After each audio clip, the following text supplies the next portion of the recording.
selamat datang di diskusi Sekolah Sabat yang dipersembahkan oleh Gereja Masehi Advent Hari ke-7 Uni Indonesia Kawasan Barat. Diskusi Sekolah Sabat ini akan dipimpin oleh Pendeta David Panjaitan sebagai Direktur Komunikasi dari UIKB dan juga Pendeta Denny Kanajo, Direktur Komunikasi dari daerah Nusa Tenggara. Saya akan sapa dulu beliau, dan saya juga ya dipandu oleh saya Veta Inarai. Halo Pendeta David, halo Pendeta Denny, apa kabar? Sehat-sehat, baik-baik. Kabar baik. Puji Tuhan. Ini baru pertama kali dengan format yang baru kita kedatangan Pendeta Denny Kanajo. Boleh kasih update ya, kabar apa yang terbaru nih dari Nusa Tenggara yang bisa jadi berkat bagi kita juga? Yang terbaru dari Nusa Tenggara adalah dengan pertolongan Tuhan sudah diizinkan 50% untuk kita bisa kumpul. Bisa. Itulah kabar terbarunya. Puji Tuhan ya, semoga kami yang di Jawa dan di luar Jawa bisa menyusul juga ya, udah. Amin, amin. Kita doakan. Kangen banget ke gereja ini. Oke, para pemirsa sekalian, kita akan melanjutkan pelajaran Sekolah Sabat kita di kuartal ketiga dengan judul besar Istirahat dalam Kristus, tepat di pekan yang ke-10 dengan judul Sabat Perhentian. Kita tidak bosan-bosannya lagi membicarakan mengenai hari Sabat. Kalau di minggu yang lalu kita sudah mengerti dengan benar konsep penciptaan dan penebusan yang ada di hari Sabat. Sekarang kita akan membahas tantangan-tantangan yang ada dan bagaimana kita sebagai seorang Masehi Advent hari ke-7 yang ada identitas hari ke-7-nya ya, harus lebih mengerti dan siap untuk menjadi pengabar mengenai kebenaran ini. Sebelum itu saya akan berdoa dulu, kita sama-sama tunduk kepala dan berdoa. Bapak di surga, terima kasih kembali untuk waktu yang Tuhan sediakan bagi kami untuk mempelajari firman Tuhan. Tolong mantapkan iman kami dalam kebenaran akan hari Sabat, supaya kami dengan sukacita bisa menunjukkan apa pengalaman spesialnya menjadi pemelihara hari Sabat, dan dengan demikian orang lain bisa melihat pencipta dan penebus yang menjadi kepercayaan kami. Di dalam nama Yesus kami berdoa, amin. Baik, tantangan apa saja yang akan kita bahas di Sabat petang? Saya akan baca dulu ayat hafalannya, terdapat di Imamat 23 ayat 3. 6 hari lamanya boleh dilakukan pekerjaan, tetapi pada hari yang ke-7 haruslah ada Sabat, hari perhentian penuh, yakni hari pertemuan kudus. Janganlah kamu melakukan sesuatu pekerjaan, itulah Sabat bagi Tuhan di segala tempat kediamanmu. Namun tantangannya adalah hari Sabat yang dipercayai ya secara sejarah dan juga ilmu pengetahuan adalah hari yang ke-7 yaitu hari Sabtu. Katanya setelah menjadi hari Minggu karena Yesus sudah meniadakannya, para rasul juga menggantikannya, dan bahkan Yesus adalah Sabat perhentian kita, jadi harinya tidak masalah lagi. Itulah tantangan-tantangan yang ada pada zaman ini. Dan seperti yang tadi saya bilang, sebagai orang yang memegang tanda atau identitas Masehi Advent hari ke-7, kita harus lebih tahu bagaimana menghadapinya. Kita ke hari Minggu dengan judul Sabat dan Penciptaan. Spesialnya hari Sabat di Keluaran 28 dikatakan ingat dan kuduskanlah hari Sabat. Apa yang spesial dari kata ingat ini? Aku ke Pendeta David Panjaitan dulu ya. Kalau dibilang ingat, implikasinya apa, Pendeta? Masa lalu, lupa. Lupa ya, oke. Contohnya, kebetulan Pendeta Denny Kanajo, adik kelas saya, 2 tahun ya, Pendeta Kanajo 92 ya. Iya. Jadi kami sempat ketemu di Unai. Kalau ngobrol contohnya kami, ya salah satu dari kami, ingat nggak dulu waktu di Unai? Kira-kira dulu. Bukan ingat nggak nanti. Kalau ingat nanti itu teguran. Ingat ya nanti ya. Iya, benar. Ingat ya. Lalu yang dulu di Unai itu, atau dulu ingat kita waktu jalan ke sini, kira-kira seperti itu. Oke, Pendeta Denny ada tambahan mengenai ingat. Ya, saya berpikir memang kata ingat ini sangat penting sekali bagi kita. Apalagi tadi sudah dikatakan oleh Pendeta David tadi, itu masa lalu. Jadi kalau tadi yang disampaikan oleh Pendeta David, saya langsung teringat apa yang pernah menjadi kenangan indah di Unai. Wah, itu kalau sudah bicara tentang Unai, wah, sejuta kenangan. sejuta kenangan. Walaupun suasananya dingin, bahkan mungkin kalau saya secara pribadi berpikir kita dari Nusa Tenggara, yang selalu saya ingat itu adalah, waduh kesel banget kalau pas lagi mau semester, lagi asik ngisi ujian, tiba-tiba ada dari keuangan datang, belum lunas, keluarlah kamu. Wah, kalau ingat-ingat itu kesal sekali, kesal. Itu sesuatu yang memang susah dilupakan. Tapi berjalannya waktu, saudara-saudaraku, baru kita mengerti. Itu kesan yang saya dapat.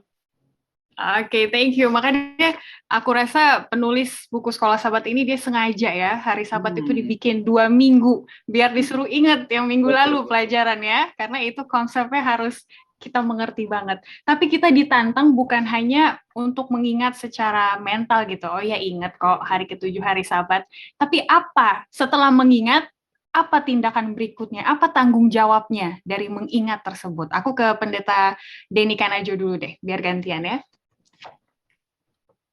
Jadi dari kata Pendeta. Ingat ini atau di Sabat dan penciptaan ini bukannya sekedar kata ingat jangan kamu mencuri ya, atau jangan kamu membunuh ya, bukannya sekedar itu saja. Tetapi ada satu hal yang sangat-sangat esensial sekali yang perlu diketahui oleh kita semua. Ya, yaitu kita harus mengingat itu bagaimana satu sejarah bahwa sesuatu yang pernah terjadi, dan kata ingat di situ juga bukan sembarang kata ingat, tetapi Allah mengingatkan kembali kepada kita. Pengalaman ada kaitannya dengan pelajaran ke-9 Sabat yang kemarin itu, bagaimana bangsa Israel itu dia lupa bahwa dia juga dulu itu diperbudak, dia menjadi budak. Dia harus ingat itu. Bagaimana Allah melepaskan dia dari perbudakan itu sehingga dia harus masuk kepada satu kekudusan yang Allah ingin berikan kepada mereka. Sesuatu yang sangat esensial sekali, sesuatu yang sangat penting, dan ini tidak bisa tawar-menawar sebenarnya kalau menurut pengamatan saya, bahwa Allah begitu mengasihi sehingga dia mengingatkan kembali kepada kita sebagai Israel rohani di zaman ini. Amin. Jadi penebus dan pencipta kita yang Maha Kasih itu pusat ya dari hari Sabat tersebut. Ada satu tanggung jawab terutama mengenai penata layanan kepada bumi kita. Nah, aku lahir dan besar di gereja, tapi seingatku kalau ada kegiatan peduli kepada lingkungan itu hari Minggu gitu ya, jarang diadakan hari Sabat. Tapi kalau melihat konsep ini, apa yang bisa Pendeta David Panjaitan tambahkan? Lawat ke rumah sakit. Itu biasa dilakukan oleh gereja kita. Jadi kalau kita mengingat pelajaran pekan lalu, Ivy, bahwa Sabat itu melambangkan penebusan. Kan arti penebusan itu artinya kita menjadi ciptaan baru, kan itu kan. Nah, arti ciptaan baru itu yang lama sudah kita tinggalkan, atau bahasa lainnya adalah kita dilahirkan kembali. Nah, biasa kalau orang merayakan hari jadinya kan ngundang orang kan, ayo undang orang yuk. Lalu bagi-bagi rezeki, ada kue, ada goodie bag dibagi-bagi. Jadi Sabat dalam konteks perayaan kelahiran kembali, kita dengan penuh gembira berbagi kepada orang lain. Berbagi kepada orang lain. Kalau berbicara kepada lingkungan, kita bisa mulai dari diri kita, dari gereja. Bersih-bersihlah, jangan buang sampah sembarangan di gereja. Mungkin kalau mau kegiatan yang lebih luas, lebih besar, ya besoknya di hari libur. Oke, ini menarik ya, bahwa kadang kalau kita berpikir tentang hari Sabat, yang kita pikirkan apa nih untungnya hari Sabat buat diri saya, gitu ya. Lupa untuk menjadi berkat juga kepada orang lain maupun kepada lingkungan yang sudah menjadi tanggung jawab kita. Ivy, kalau boleh kasih tambahan. Yes. Kalau dalam bahasa Indonesia kan Sabat perhentian ya. Kalau dalam bahasa Inggrisnya kan Sabat rest ya. Saya nggak tahu kenapa ya rest itu diganti dengan perhentian. Harusnya stop kan gitu. Kalau perhentian. Tapi oke, saya punya pengertian begini. Kan kita kenal dengan rest area, restoran, restroom, dengan yang lain-lain. Jadi saya coba pikir, apa ya hubungannya sabat, rest dengan kata-kata tadi. Nah, contoh, bagi orang yang biasa mengendarai kendaraan di jalan panjang, kita sebut tol lah ya.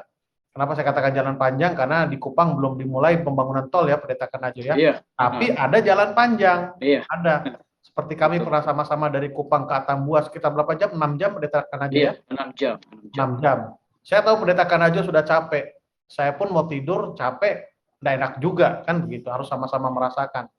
Tiba-tiba ada yang jual kelapa muda. Lalu Waduh. kami ke pinggir. Yang tadinya lelah jadi Iya. gitu. Benar. Rest area. Tempat untuk istirahat. Lalu sudah minum air kelapa muda yang segar itu, kan ingin ada pembuangan itu. Cari apa? Rest room. Lalu dapat jam siang, jam makan siang, pergi ke restoran. Apa sih yang kita dapat dari sana? Pada waktu kita capek, lelah, berhenti ke rest area, mungkin tidur sekitar 10-15 menit di mobil kita bangun jadi fresh. Ya.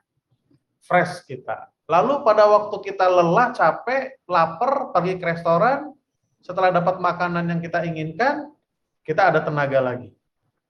Fresh lagi.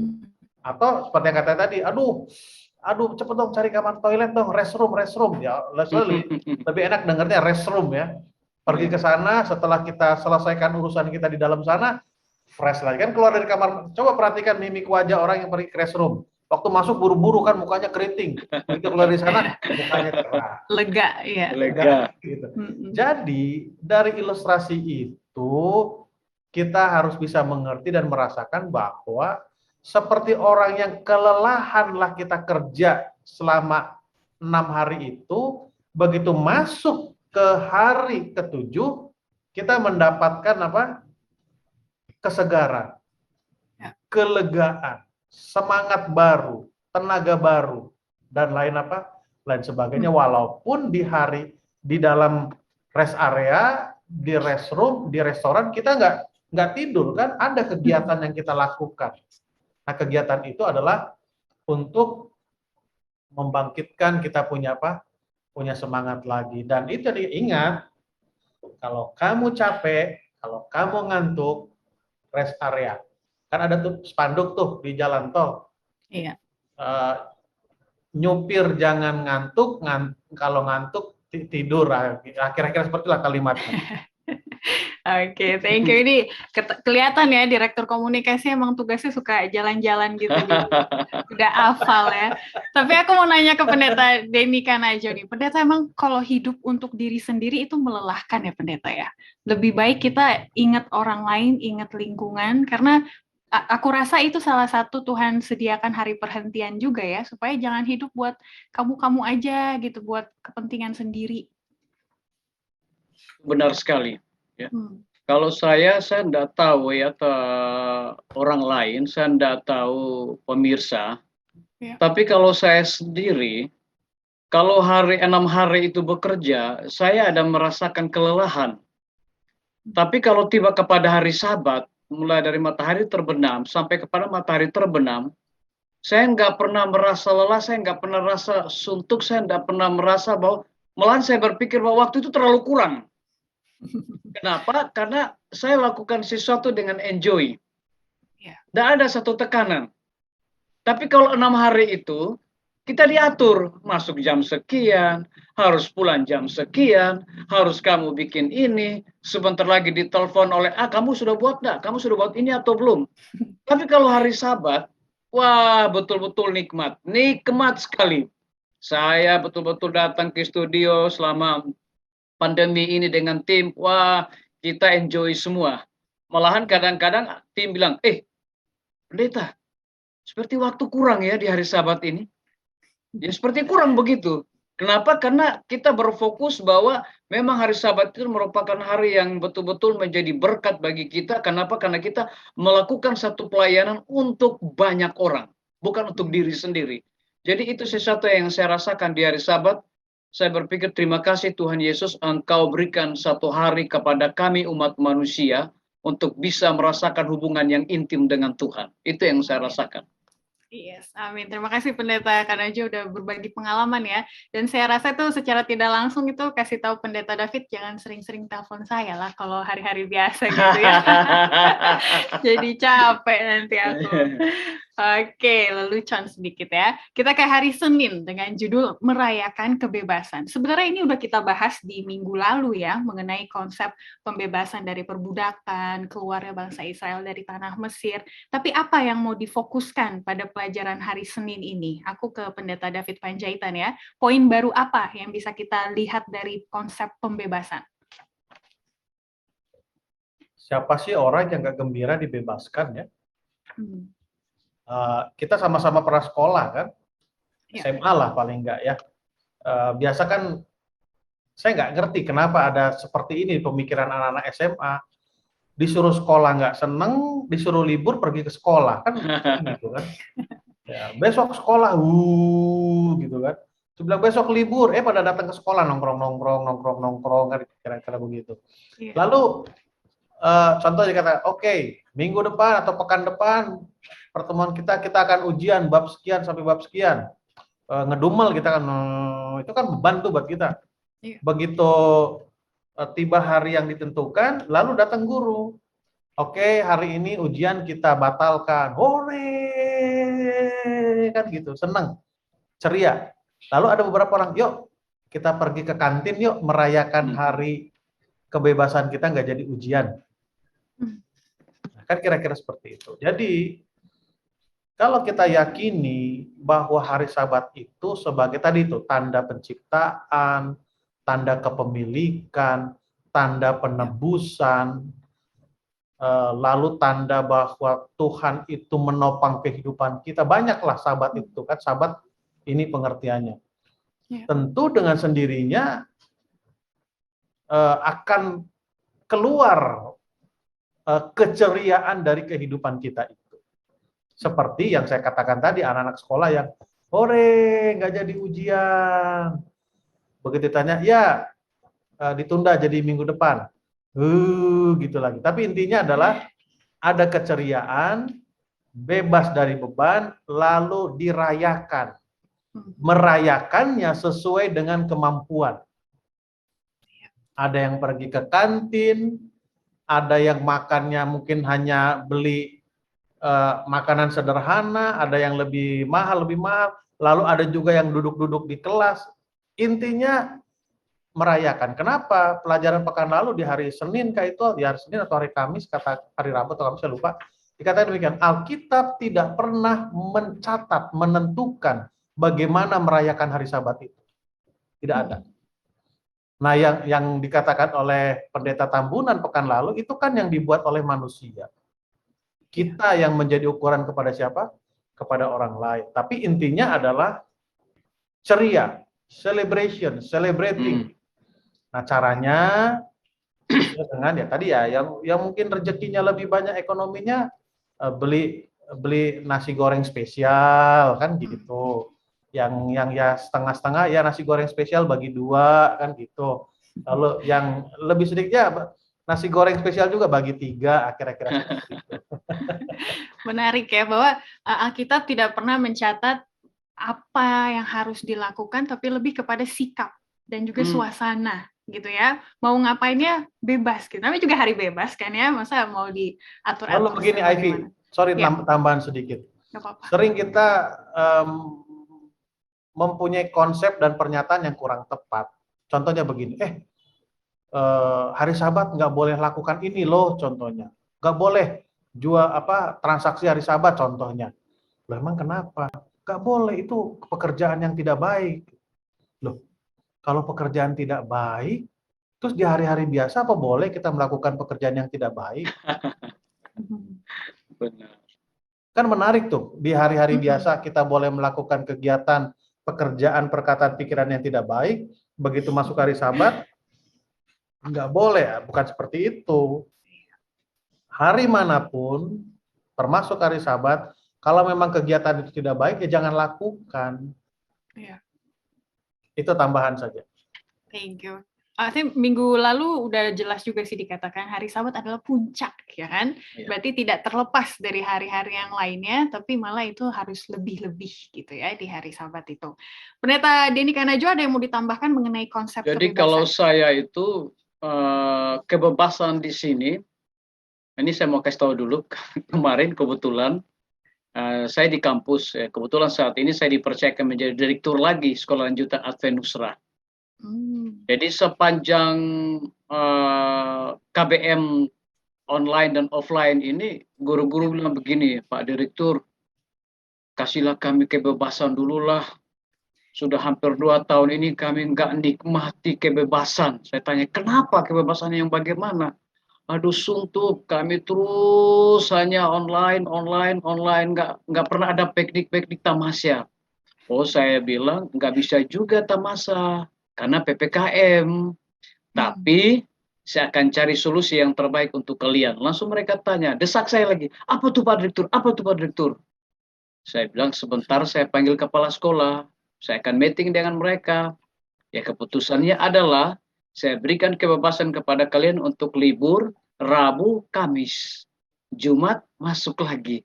Langsung mereka teriak, hore! Guru-guru semua teriak. Saya langsung lihat mereka sudah sama seperti anak sekolah. Wah, betapa cerianya mereka. Mereka katakan, terima kasih Pak Direktur, terima kasih Pak Direktur. Saya berpikir, waduh Tuhan, inilah yang dimaksud dengan kebebasan ya. Nah, ini versi dunia loh, saudara-saudaraku. Tapi kalau versi Tuhan untuk kebebasan di hari Sabat, bukan berarti kita semena-menanya bebas kan, tidak ada penghalang kan, tidak boleh ada yang menghalangi kita. Tetapi ingat, pikiran kita harus tertuju kepada hal-hal yang rohani, hal-hal yang kudus. Jangankan diberikan kebebasan, akhirnya seenaknya juga kita mengeluarkan kata-kata kita di hari Sabat, ya menyakiti hati teman, ya mungkin umat kita, atau mungkin tetangga kita, istri kita, anak-anak kita. Kebebasan di sini artinya betul-betul tidak ada penghalang bagaimana kita menikmati hubungan kita dengan Tuhan, dengan keluarga bersama dengan Tuhan. Itulah yang paling terpenting. Itu yang paling terpenting. Karena tidak ada penghalang. Nah, kadang-kadang konsep salah kita berpikir karena bilang ini kebebasan, wah sesuka hati kita buat apa saja. Kita tidak sadar kata-kata kita di Sabat yang Kudus itu, padahal ada yang menyakiti hati apa? Istri kita, anak-anak kita, keluarga kita, sahabat kita, tanpa disadari. Nanti setelah udah mau tutup Sabat, berdoa, baru kita bilang, Tuhan, mungkin ada kata-kata kami yang salah, sengaja maupun tidak sengaja. Saya pikir kadang-kadang kita sengaja, bukan sengaja dan tidak sengaja. Karena kita berpikir loh pada waktu kita mau keluarkan sesuatu kan kepada orang lain. Jadi itu yang saya dapat sampaikan mengenai kebebasan. Oke, terima kasih. Saking bebasnya konsep ini bagi beberapa orang, ada argumen yang mengatakan, ini dari minggu lalu ya, cuman belum kita bahas, hari bukanlah masalah, asalkan kita memiliki 1 hari istirahat dalam pekan. Pokoknya 1 hari, tapi saya fokus sama hal-hal rohani kok pendeta, kan maknanya masih sama gitu ya. Terus ada lagi yang menganggap, Yesus adalah hari Sabat istirahat kita. Asal fokusnya kepada Yesus, mau harinya apa aja, itu oke juga. Untuk argumen-argumen tersebut, bagaimana bijaknya kita menanggapi? Aku ke Pendeta Panjaitan dulu. Pekan lalu kan kita bicara masalah ritme ya. Ya. Lalu Ivy tanya, Pendeta ritme apa? Saya bilang senam pagi kan. Iya. Nah, ada beberapa olahraga yang ritmenya itu tidak teratur. Salah satu olahraga ritme yang paling tidak teratur yang satu adalah badminton. Kadang ke depan belakang, sehingga banyak orang yang kolaps di lapangan badminton. Lalu soccer, ya, bola kaki. Beda football dengan soccer itu beda, menurut versi Amerika itu beda. Tapi ini soccer. Ya, football juga sih sebetulnya. Tapi kalau senam pagi adalah teratur. Jadi memang kalau ritmenya tidak teratur, ya berantakan semua. Jangan lupa, salah satu hal yang kita ambil dari penciptaan itu adalah keteraturan. Ya. Kebetulan saya tidak buat visualnya, tapi kalau kita visualnya, hari pertama, hari kedua, hari ketiga, itu mendukung penciptaan hari keempat, hari kelima, hari keenam. Lalu di bawahnya adalah hari Sabat. Itu semua serba teratur seperti buku 1 Korintus katakan. Tuhan itu Tuhan yang teratur. Ya Tuhan yang teratur, bukan Tuhan yang serampangan. Di satu sisi kalau mau dikatakan hari apa saja mau istirahat silakan. Yesus itu adalah hari Sabat, it's okay, tapi itu bukan menggantikan ritme yang dulu. Ritme yang dulu itu hanya topping lah istilahnya kalau di makanan ya, topping. Kan kalau orang hanya dikasih topping saja tidak enak. Ya contohnya kita beli es krim, toppingnya ada coklat kecil-kecil ya, seneng. Oke, kita ganti es krimnya nggak usah coklatnya kecil-kecil doang, gimana? Kan beda itu sense-nya. Oke, thank you Pendeta. Pendeta Kana juga ada yang mau ditambahkan mengenai argumen tersebut? Saya punya sudut pandang yang berbeda juga, adalah begini. Kebetulan di NTT ini ada 41 denominasi. Bulan yang lalu pertemuan di hotel, tanpa disadari saya diangkat secara aklamasi oleh Kementerian Agama menjadi bendahara dan juga menjadi wakil pemuda gereja NTT 41 denominasi. Di dalam diskusi itu mereka bicarakan apa yang kita bicarakan sekarang. Mereka mengatakan bahwa hari itu hari apa saja, karena Yesus itu mau di hari manapun juga, yang penting kita fokus kepada Yesus. Sangat elok sekali mereka diskusi. Kemudian mereka bilang begini, gimana Om Denny? Mereka panggil saya begitu. Saya bilang kalau saya mau bilang sama kita semua bahwa betul hari apa saja. Nggak ada yang dilarang, hari apa saja. Tapi saya perlu membilang kepada kita semua bahwa di dalam Ibrani 4 ayat yang ke-7 dan seterusnya, dia bilang masih tersedia 1 hari perhentian. Artinya irama itu tidak berubah. Ritme itu kan irama, ritmos bahasa Yunaninya kan irama. Ya. Itu tidak irama kita kalau berubah, kalau Allah berubah dan mulai dari penciptaan sampai sekarang, saya pikir kita udah sama seperti goyangan dangdut. Ya, masuk-masuk aja kita mau goyang gimana. Tapi berjalannya waktu sekarang ini, dangdut juga semakin ada iramanya. Udah sama seperti Indonesia Idol, nggak ada bedanya. Nah, kalau Tuhan mau buat seperti itu, jadi apa kita? Karena Tuhan yang menciptakan kita, dia tahu irama apa yang dia harus buat dan dia pertahankan dan kita harus pelihara itu. Jadi dia tidak semena-mena. Benar, hari apa saja. Tetapi ritmenya, iramanya tidak pernah berubah. Yang berubah itu kita yang merubahnya. Saya bilang itu seperti mereka, Om Denny sudah mulai masuk ke doktrin. Saya bilang bukan doktrin, ini Alkitab. Coba kita buka Ibrani 4, saya bilang. Baru mereka baca, hanya begitu aja. Ya udah saya stop. Hanya saya ingatkan kepada mereka, itu yang katakan Allah, masih tersedia 1 hari perhentian. Berarti itu kalau kita datang ke pelajaran sekolah sahabat kita sahabat kemarin, itulah ritmenya, iramanya. Nggak pernah berubah. Yang berubah adalah kita sendiri. Amin. Dan juga seingat aku kalau di Alkitab, terutama yang bahasa Inggris ya, hari Sabat, hari ke-7 itu selalu the Sabbath day. Kalau the kan berarti cuma satu gitu ya, the Sabbath day, atau S-nya digedein gitu ya, karena memang maknanya itu yang hari ke-7 itu ya.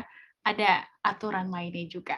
Oke, kita ke hari Selasa dan ke hari Rabu, kita keluar dari konsep harinya, tapi kita mau masuk ke dalam penikmatnya. Karena penikmatnya bukan hanya untuk pemelihara hari Sabat, tapi ada orang lain yang terlibat di dalamnya. Nah, itu katanya sudah ada dari Keluaran 23:12. Maksudnya aku ke Pendeta David Panjaitan ya. Apa maksudnya ketika hari Sabat itu juga melibatkan orang lain? Karena selama ini tahunya ya sayalah yang percaya hari Sabat, ya buat saya gitu ya. Silakan Pendeta. Baik. Jangan lupa bahwa Sabat itu lambang kebebasan ya. Ya tadi kita sama-sama tahu historinya kan, ini Sabat yang di perjanjian di buku Keluaran ya, historinya adalah untuk mengingatkan mereka bahwa mereka sudah bebas dari perbudakan di Mesir. Nah, bukankah hal yang sama juga harus dirasakan oleh orang-orang yang ada di rumah kita? Dalam arti bukan keluarga kandung ya, orang-orang yang bekerja membantu di rumah kita. Konsep yang sama juga harus mereka rasakan. Jangan sampai mereka pikir begini, gimana sih mereka menjunjung tinggi kebebasan, kok sementara aku tidak bebas. Nah kan begitu, saya sering perhatikan, maaf kalau saya ini katakan, umumnya di kota besar lah ya, di Kupang mungkin pendeta aja perhatikan, keluarga-keluarga modern, keluarga-keluarga muda yang ekonominya cukup, bahkan lebih, itu biasanya punya asisten rumah tangga, babysitter untuk anaknya, biasanya satu anak satu babysitter. Biasanya kita orang tua katakan, kami mau tenang berbakti, kamu jaga anak-anak, babysitter. Saya perhatikan ini sebetulnya kurang tepat, bukan salah ya, kurang tepat. Karena dikatakan bahwa ya orang asing di tempat kediamanmu, bahkan kalau buku keluaran kita baca 20 ayat 8 itu kan, orang asing di tempat kediamanmu, binatangmu. Ya, binatang waktu itu kan alat transportasi sebetulnya ya. Itu jangan boleh digunakan, tapi jangan konsep bahwa itu sesuatu yang terikat. Ya, konsep perbudakan itulah, itu yang perlu apa? Perlu dihentikan. Binatang yang dalam perjanjian lama Keluaran 28 itu kan yang membajak sawah, yang apa segala macam, itu pun perlu apa? Perlu untuk istirahat. Jadi orang yang tinggal di rumah kita pun harus merasakan konsep kebebasan hari Sabat itu. Istirahat, rest pada hari Sabat itu. Oke. Sebelum aku tanya pendapat Pendeta Denny, di pertanyaan nomor 2 hari Jumat juga berkenaan ya. Katanya mindset ini harus dimulai dari pikiran kita dulu gitu ya. Bagaimana kita dapat menumbuhkan pola pikir melayani orang-orang di sekitar dengan lebih bersemangat. Terutama kalau misalnya gereja hari Sabat cenderungnya adalah kegiatan di dalam. Jadi apa yang harus kita ubah dalam mindset kita, Pendeta, dalam memelihara hari Sabat ini? Silakan Pendeta Denny. Jadi memang ini sudah terpola. Jadi kadang-kadang ini menjadi kaku bagi kita sendiri yang memelihara Sabat. Kenapa? Karena pola ini kita salah mengerti. Allah tidak menentukan pola ini menjadi kaku bagi kita. Jadi seharusnya di hari Sabat itu kalau kita betul-betul mengerti dan memahami, saya pikir konsep pertanyaan yang kedua ini kita bisa lakukan untuk orang lain.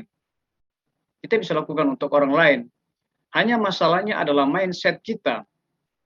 Kita hanya berfokus bahwa hari Sabat itu udah nggak usah buat apa-apalah. Nggak usah, jangan. Ini hari kudus, hari yang suci. Wah, sampai akhirnya jadi kaku kita. Senyum juga dijaga. Semua dijaga.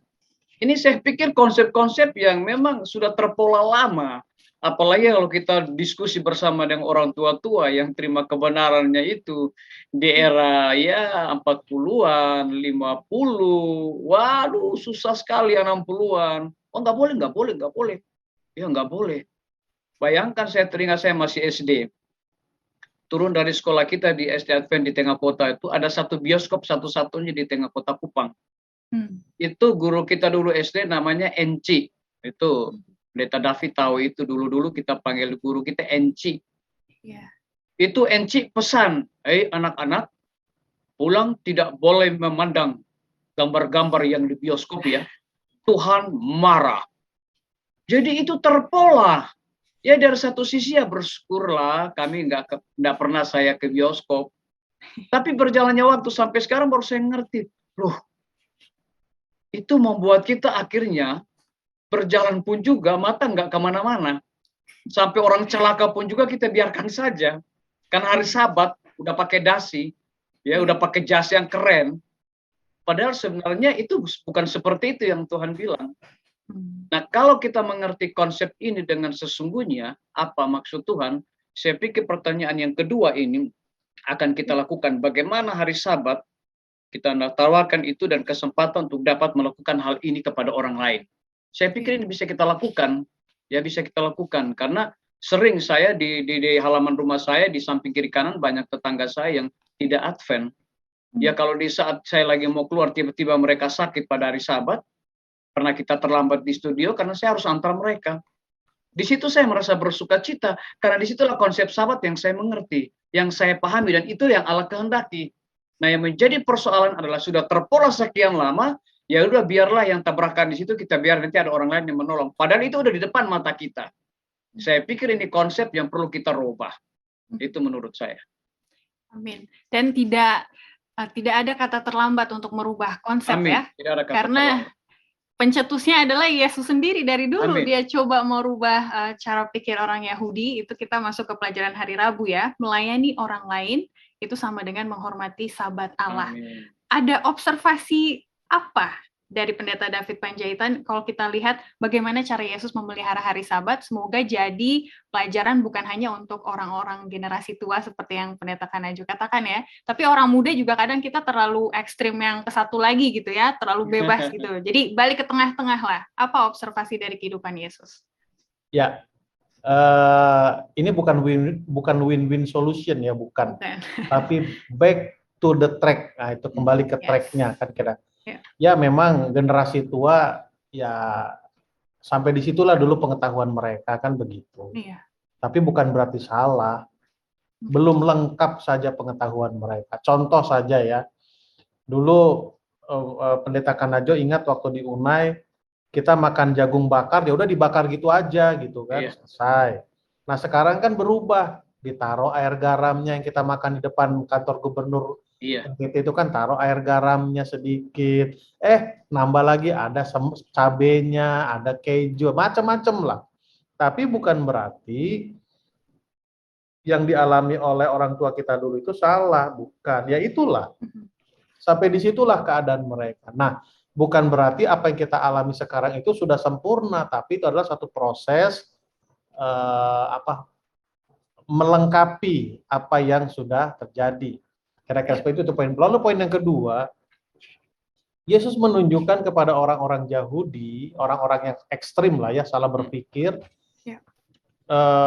kan lebih utama itu menolong orang lain dibandingkan kita berdebat tentang apa?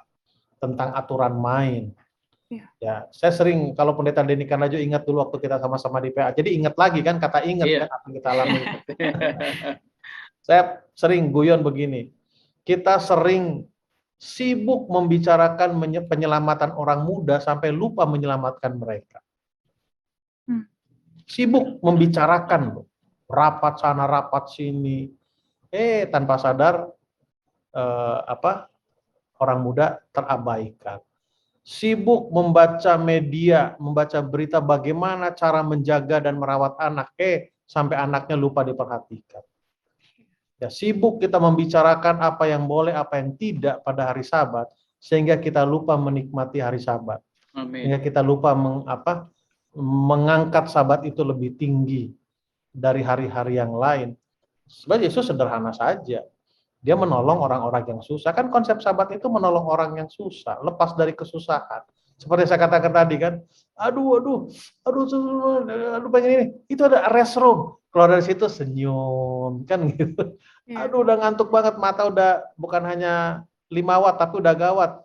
Begitu masuk ke rest area, tidur sebentar, segar lagi matanya, cerah lagi pandangannya. Harusnya seperti itulah konsep yang harus dirubah dari pola berpikir yang lama. Cuma di sini PR yang harus kita lakukan.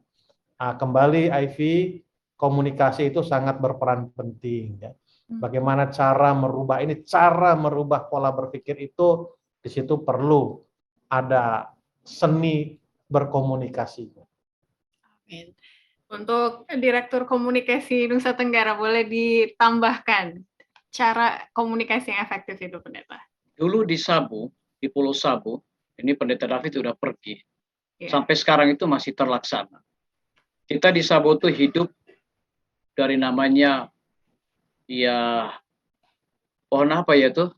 Pendeta David kalau orang Jakarta bilang aren ya. Gula aren? Ya, gula aren. Iya, pohon aren itu. Pohon aren. Enau. Iya, enau. Itu orang Sabu, umat-umat Tuhan di sana mempercayai bahwa janji Tuhan itu tidak berubah. Bayangkan itu pohon, mayangnya itu bisa dipotong, ditinggalkan hari Jumat itu matahari terbenam sampai kepada penutupan Sabat, dan mereka kembali lagi nanti setelah jam 8 malam mereka naik ke pohon itu, dan mereka potong lagi mayang yang baru, kemudian mereka masukkan kantongnya atau embernya, itu besok pagi itu penuh, dan di situ ketika kita minum, manisnya bukan main. Itu beda sekali. Itu bayangkan. Dan secara alami, mayang itu kalau tidak dipotong dan tidak diikat, maka dia akan mati. Airnya tidak akan mengalir, tidak akan menetes. Tetapi yang disabu ini, mereka percayai itu janji Tuhan. Bahkan sampai makanan, walaupun kita mau gabungan distrik sekalipun juga, itu makanan seluruhnya mau kasih makan 1.500 anggota Advent di distrik itu, tetap mereka siapkan itu dari hari Jumat. Semua jenis makanan itu seperti kita makan nanti waktu habis hari Sabat, seperti baru masak. Itu konsep pola berpikir mereka yang mereka yakini seperti itu. Nah, kalau sudah seperti itu, kita akan susah, kita ikuti itu, dan itu baik. Tapi ada satu hal yang berjalannya waktu, saudara-saudara kita di Pulau Sabo pun juga, dan di SOE TTS Pedalaman, mereka juga mulai mengerti, orang-orang tua itu mulai paham. Oh, ternyata orang yang sakit hari Sabat bisa juga dibuat bubur untuk mereka. Bisa juga diputar untuk mungkin air hangat untuk mereka minum.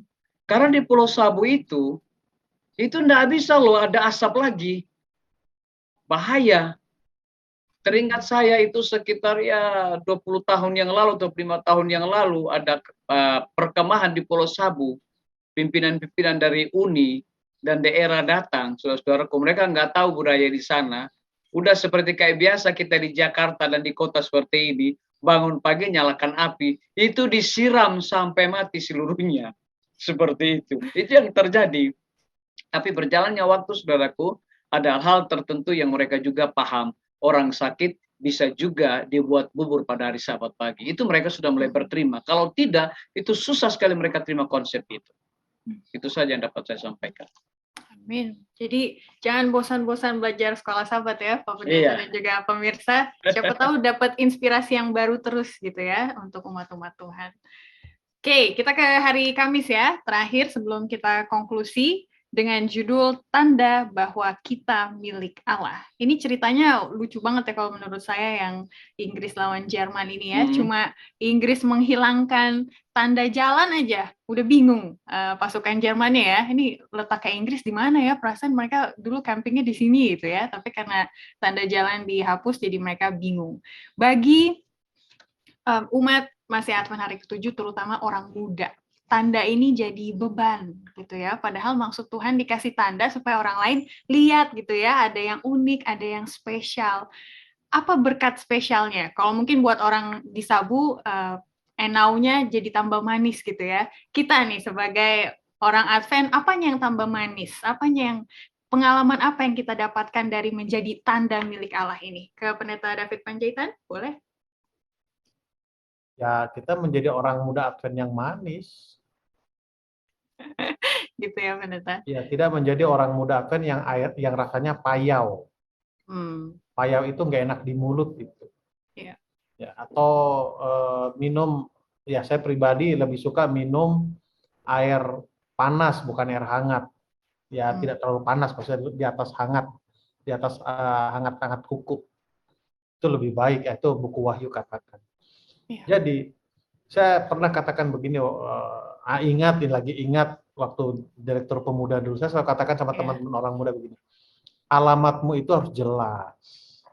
Kamu itu orang Kristen atau bukan, pengikut Kristus atau bukan. Bagaimana alamat kita biar jelas?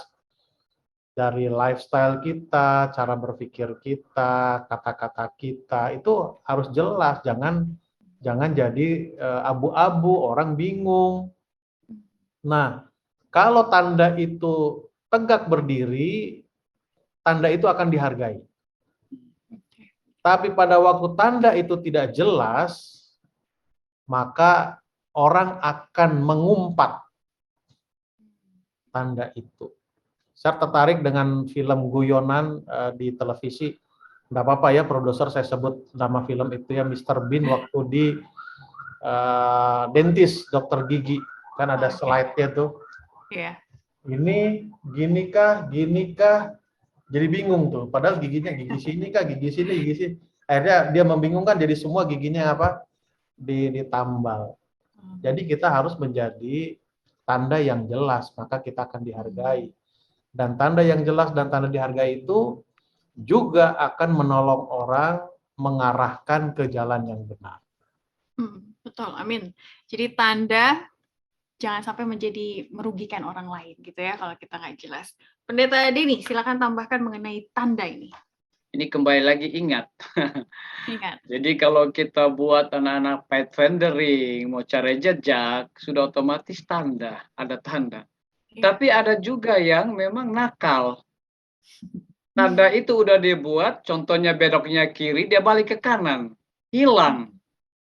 Ini hilang. Nah, ini kadang-kadang juga kita sebagai umat Tuhan, kita tidak menyadari bahwa tanda yang Allah berikan itu agar supaya kita mengetahui bahwa siapa penebus, kemudian siapa pencipta. Kemudian kita ini diciptakan. Nah, tanda itu nggak boleh hilang. Nah, tidak sadar kita sendiri yang menghilangkan tanda itu. Allah tidak pernah hilangkan tanda itu.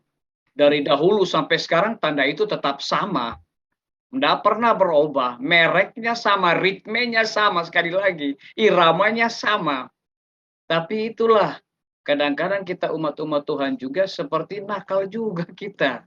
Ya, kita pikir ya udahlah nanti Tuhan tahu kok. Kadang-kadang kita mikir kayak gitu, Tuhan tahu, Tuhan ngerti kok. Pasti Tuhan ampuni kita. Nah, pertanyaan saya adalah, kalau begitu terus kita lakukan terus dalam pola hidup kita, kekristenan kita nggak tahu kapan kita mati. Kita nggak tahu kapan Tuhan izin kita istirahat. Kita kan nggak tahu. Ya, puji Tuhan lah kalau memang Tuhan masih kasih kesempatan kita dan kita masih sadar ketika kita minta ampun sama Tuhan, kita sudah langsung senang karena kita menyadari Tuhan langsung mengampuni. Karena tanda itu kita hilangkan dari jati diri kita. Tapi kalau seandainya tidak, wah cilaka kita. Sia-sialah jadi umat Tuhan. Udah di dunia ini udah susah benar, hidup udah susah, udah nggak ke sorga lagi. Kan seperti itu.